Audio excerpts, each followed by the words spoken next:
नमस्कार, मैं हूं आपके साथ अनुष्का राय और आप देख रहे हैं एमपी फर्स्ट न्यूज। सिंधी समाज हमेशा से ही भाजपा का वोट बैंक रहा है। शायद यही कारण है कि भाजपा ने हमेशा से ही समाज के प्रत्येक कार्यों में अनदेखी की है। भगवान झूलेलाल की प्रतिमा स्थापना से लेकर सिंधु भवन तक का सफर समाज ने स्वयं ही पूरा किया है। किसी राजनीतिक दल के सहयोग या आश्वासन से नहीं, सिंधी समाज शुरू से ही मेहनतकश समाज रहा है और अपने कार्यों से पूरे भारतवर्ष में आर्थिक विकास के क्षेत्र में अपना विशेष सहयोग दिया है। लेकिन कभी भी किसी राजनीतिक दल से अपने लिए कभी आरक्षण की मांग तक नहीं की और ना ही करने की रखते हैं। लेकिन पिछले कुछ वर्षों से इस समाज की सांस्कृतिक कार्यों को लेकर आराध्य देव झूलेलाल के मंदिर स्थापना तक, समाज के शहीद वीर सपूतों की प्रतिमा स्थापना हो या समाज के अमर संत रहे साईं कंवर राम के नाम का सिंधु भवन निर्माण तक, प्रत्येक कार्यों में जमीन आवंटन से लेकर चौराहों पर प्रतिमा लगाने तक समाज के वरिष्ठों की अनदेखी की गई। लेकिन समाज के द्वारा अपनी ही काबिलियत के चलते बिना किसी राजनीतिक सहयोग से उक्त कार्य भी किए गए और कुछ ही शेष हैं। इसके अतिरिक्त अन्य समाज तक के लोगों को भी सामाजिक सेवाएं प्रदान की जा रही हैं, लेकिन सरकार का समाज के प्रति उदासीन रवैया और कई लोगों के तो अभी तक मकानों तक के पट्टों के लिए संघर्ष चल रहे हैं। और हर समाज के व्यक्ति की अभिलाषा की सिंधु दर्शन यात्रा उसे नसीब हो जाए। उसमें भी वर्तमान भाजपा सरकार ने यात्रा फंड को कम कर दिया। उक्त बातों का दर्द सिंधी समाज के मिलन समारोह में झलक पड़ा, जिससे समाज के लोगों के मन में अपेक्षा के भाव हैं और यही अनदेखी का परिणाम भाजपा का वोट बैंक कहे जाने वाले समाज द्वारा कांग्रेस का साथ देने की बात से स्पष्ट हो चुका है। हालांकि विगत दिनों हुए दशहरा मिलन समारोह में भी समाजजनों द्वारा भाजपा प्रत्याशी को जीत का आश्वासन दिया गया है। अब देखना यह है कि यह आक्रोश कितने मतों में बदलता भी है या नहीं। समाज किसके सर विजयश्री का ताज पहनाएगा, क्योंकि अभी तक की स्थिति के अनुसार तो वक्त है बदलाव का कि विकृति समाज के लोगों के मन में आ चुकी है। अनोखा अंदाज आपका नजर आ रहा है। हर समाज के साथ एक साथ मिलकर कभी झूमते नाचते गाते, कभी घोड़े पर बैठकर क्या कहेंगे? ये अनोखे तरीके का एक संघर्ष पथ पे सब लोगों का साथ बनता जा रहा है। उज्जैन शहर में हमारे यहाँ व्यापार बड़ा भय के साथ लोग कर रहे हैं। हमारे यहाँ बेटियाँ डर डर के सड़कों पे घूमती हैं। आपने देखा एक 12 साल की बच्ची का बलात्कार होता है। व्यापारियों के साथ इस शहर में क्या हो रहा है किसी से छुपा हुआ नहीं है। हर तरफ आप देख रहे हैं कि कहीं ना कहीं किसी न किसी बात से कोई ना कोई परेशान है।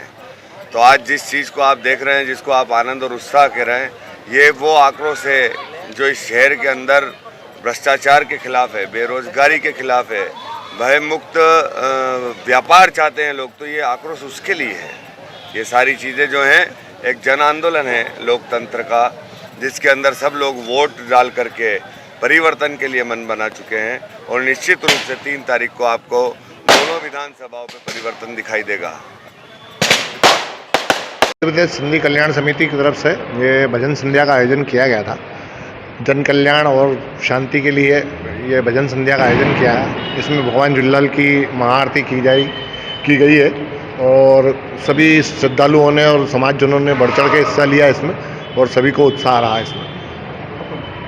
ललितपुल्ला मध्य प्रदेश सिंधी कल्याण समिति का ये आयोजन है और उज्जैन शहर का संपूर्ण सिंधी समाज यहाँ पर अधिकतर प्रतिनिधि उपस्थित थे। हम लोगों ने यहाँ पर भजन संध्या का आयोजन किया। लच्छू भैया के भजन चले और बाहर जो हमारी विशाल प्रतिमा है भगवान झूलेलाल जी जो हमारे आराध्य देव हैं, उनकी महाआरती का आयोजन किया गया था।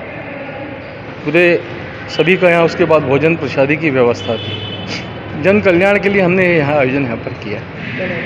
मैं अरुण रोचवानी, मध्य प्रदेश सिंधी कल्याण समिति का मैं प्रदेश का सदस्य हूँ। साधु संतों ने मां शिप्रा का पूजन कर चुनरी उड़ाई और शुद्धिकरण को लेकर संकल्प लिया। शिप्रा शुद्धिकरण को लेकर चल रहे आंदोलन का यह दूसरा वर्ष है। दादू संप्रदाय निर्मोही अखाड़े के महामंडलेश्वर ज्ञानदास महाराज का शिप्रा शुद्धिकरण को लेकर मोक्षदायिनी शिप्रा प्रदूषण मुक्त हो और प्रवाहमान हो, इसी संकल्प के साथ दूसरे चरण के आंदोलन का 1 वर्ष पूर्ण हो गया है। आपको बता दें कि ज्ञानदास महाराज ने शिप्रा शुद्धिकरण को लेकर 1 वर्ष से चरण पादुका वाहन का त्याग कर रखा है। शिप्रा शुद्धिकरण के संकल्प को शक्ति प्रदान करने के लिए अखिल भारतीय ब्राह्मण समाज के सौजन्य में आज सुबह रामघाट पर शिप्रा मां का पूजन आरती कर उन्हें चुनरी उड़ाई गई और शिप्रा शुद्ध करने का संकल्प लिया गया। इस दौरान साधु संत और ब्राह्मण समाज के लोग मौजूद रहे। ये पूजा तो निरंतर इस देव वंदिता शिप्रा की हम लोग करते आते हैं, प्रति दिवस होती है। तो उस पूजा के समय में ऐसा लगता है शिप्रा मैया हमसे शिकायत कर रही है कि कैसे भक्त हैं आप, जो उनके आंचल के ऊपर इतनी गंदगी डाली जाती है उसको सफाई नहीं करवा पाते। हम शासन प्रशासन से निरंतर ये मांग करते रहे हैं और हमारे आदरणीय महामंडलेश्वर ज्ञानदास जी तो निरंतर उपवास पर है। आपको याद होगा कि गंगा के लिए, यमुना के लिए या जितनी भी नदियां हैं उनके शुद्धिकरण के लिए अनेक संत लोग आमरण अनशन करके उपवास रख करके प्राण दे चुके हैं। क्या ये हमारे राष्ट्र के लिए शर्म की बात नहीं है? ये हमारे शासन को सोचना होगा। यहाँ पर अनेकों करोड़ों की योजनाएं आती हैं और 5 साल का इंतज़ार करती है जब तक कि चुनाव ना आ जाए। चुनाव के समय में फिर वाणी वीरता दिखाई जाती है और उसके ऊपर कोई अमल ठीक तरीके से नहीं होता है। तो हमारी तो मांग है कि इस राष्ट्र की समस्त नदियाँ, विशेषकर हम जिस नगर में खड़े, सबसे प्राचीनतम ऐतिहासिक और धार्मिक नगरी है, इस नगरी के अंदर जो शिप्रा प्रवाहीमान थी, उसका शिप्रा नाम ही उसकी तेज़ी के कारण पड़ा था। शिप्रा वेग से चलती थी। यहाँ पर बंदरगाह था, यहाँ पर जहाज रुकते थे। कहाँ गई वो शिप्रा?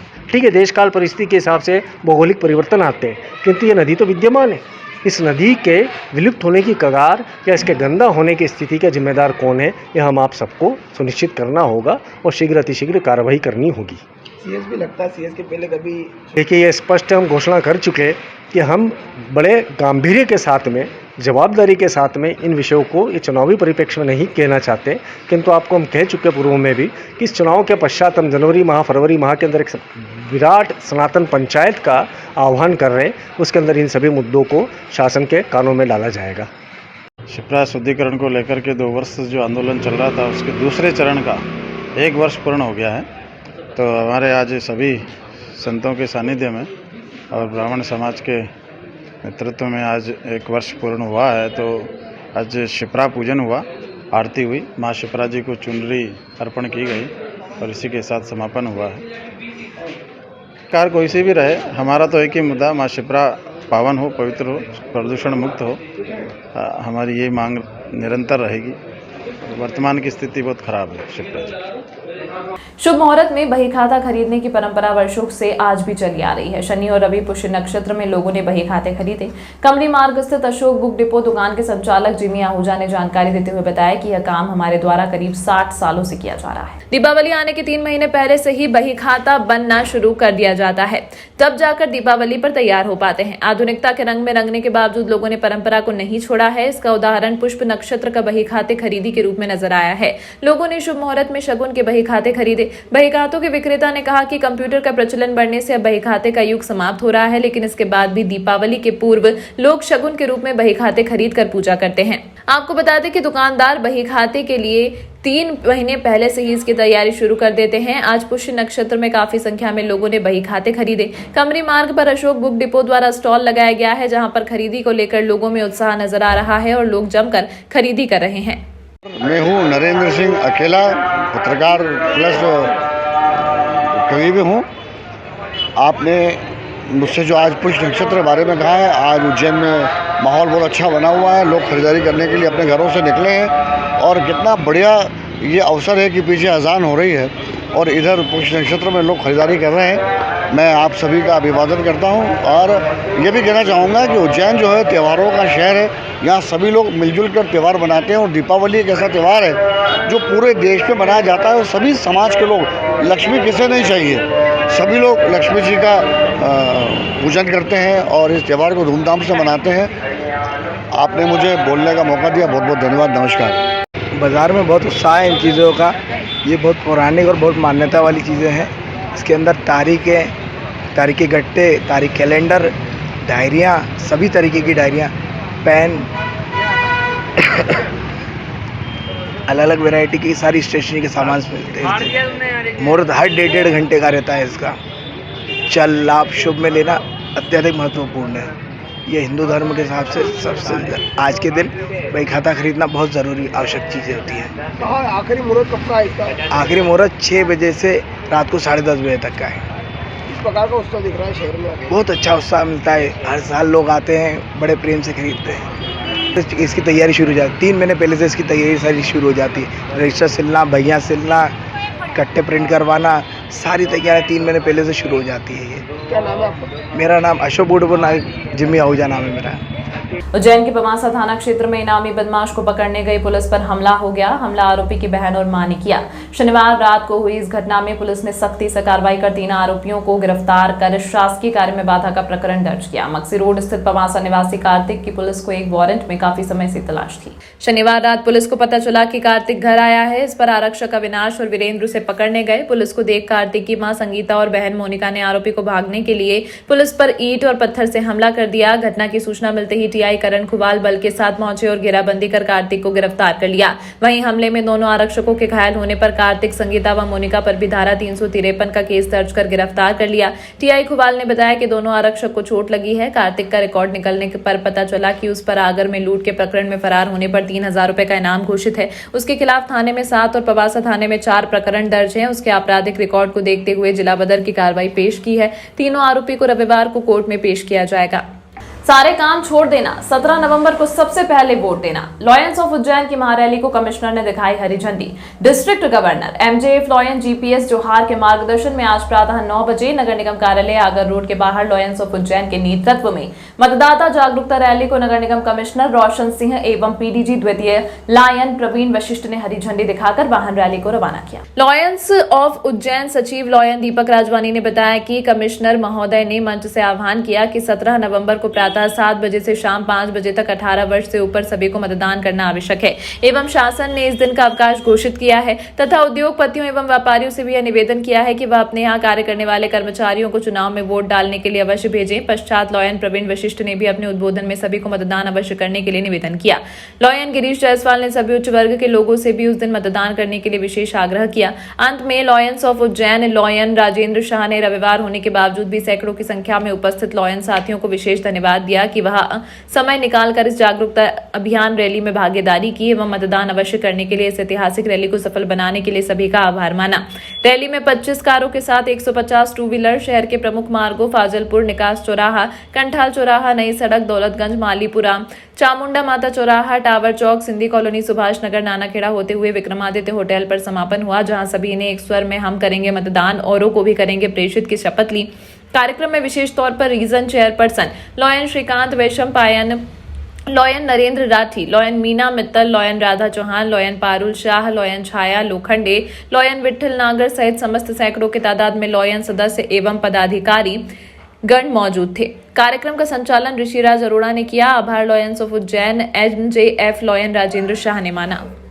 शासन एवं भारतीय निर्वाचन आयोग और लायंस इंटरनेशनल की तरफ से ये मतदाता जागरूकता अभियान रैली जो यहाँ से शुरू होकर और विक्रमादित्य होटल पर समाप्त होगी, शहर के प्रमुख मार्गों से होती हुई भारतीय संविधान अनुसार हमको जो मौलिक अधिकार दिए गए हैं मतदान करने के और हमारी सरकार चुनने के, वो उसमें कहीं नागरिक पीछे ना रह जाएं, इसलिए जागरूक करने के लिए उनको ये रैली का आयोजन किया गया है। ये रैली हमारी लायंस डिस्ट्रिक्ट अनुसार हमारे रेवेन्यू 17 जिलों में जहाँ पर लायंस इंटरनेशनल की एक्टिविटीज़ चलती हैं हमारे डिस्ट्रिक्ट की, वो सभी जगह एक साथ आयोजित की जा रही हैं। आज 5 तारीख को मैं सभी शहर के नागरिकों से निवेदन करूंगा, वाइस डिस्ट्रिक्ट गवर्नर 2 होने के नाते, कि कृपया मतदान अवश्य करें, वोट अवश्य डालें, अपनी सरकार चुनें, अपने मताधिकार का उपयोग करें। बहुत बहुत धन्यवाद। विधानसभा चुनाव 17 तारीख को वोटिंग है और हमारा यही प्रयास है कि ज़्यादा से ज़्यादा उस दिन मतदान किया जा सके। विभिन्न संस्थाओं के द्वारा जागरूकता के लिए प्रोग्राम ऑर्गेनाइज किए जा रहे हैं। उसी क्रम में आज एक रैली का आयोजन किया गया है और उस रैली से उद्देश्य यही है कि सभी लोग उस दिन अपने सारे कामों को साइड में रख दें और सबसे पहले वोट दें, उसके बाद किसी और अन्य काम के बारे में सोचें।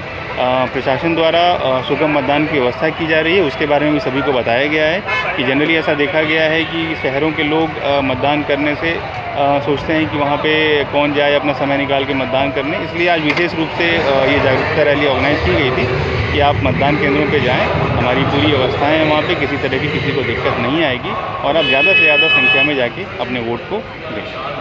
वार्ड नंबर 12 में जनसंपर्क के दौरान माया त्रिवेदी ने ईंट भट्टा श्रमिकों के हितों की रक्षा, नदी पार ग्रामीण नगरीय क्षेत्र में शासकीय डिस्पेंसरी की स्थापना की बात कही है। उज्जैन उत्तर कांग्रेस प्रत्याशी माया राजेश त्रिवेदी का जनसंपर्क वार्ड क्रमांक 12 में किया गया। वार्ड क्रमांक 12 के पार्षद छोटेलाल मंडलोई ने जानकारी देते हुए बताया कि जनसंपर्क के दौरान महिलाओं का खास तौर पर समर्थन मिल रहा है।